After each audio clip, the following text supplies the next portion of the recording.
Hello guys, আমরা এখন আমাদের বাবা বুদ্ধেশ্বর মন্দিরে আমার একটি ছোট্ট মানসিক আছে, সেটি পূরণ করব। আপনাদের আমি সব পুজো থেকে শুরু করে সব কিছুই দেখাবো। আপনারা আমার চ্যানেলটিকে সাবস্ক্রাইব করে রাখবেন, সাবস্ক্রাইব করে রাখবেন। দেখুন এখানে পাহাড় আছে, ওই দিকে একটা নদীও আছে। এই প্রাচীরটার জাস্ট পিছনে একটি বড় বাঁধ ও কিছু দূর গিয়ে একটি বড় নদী আছে। সেগুলো সব কিছুক্ষণ পরে আমরা যাব জল তুলতে, তখন মাথায় ঢালবো। আপনাদের কেমন লাগছে আমাকে বলবেন, কমেন্টে একদম বলতে হবে আমি কেমন লাগলো। আমি আপনাদের বাবা বুদ্ধেশ্বরের দর্শন করাবো।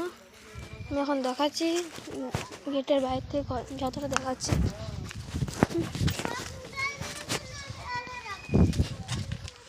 গেটের বাইরে থেকে কিছুটা এমন দেখাচ্ছে, ভিতরের ভিউটা কেমন হবে জাস্ট বলতে লাগে।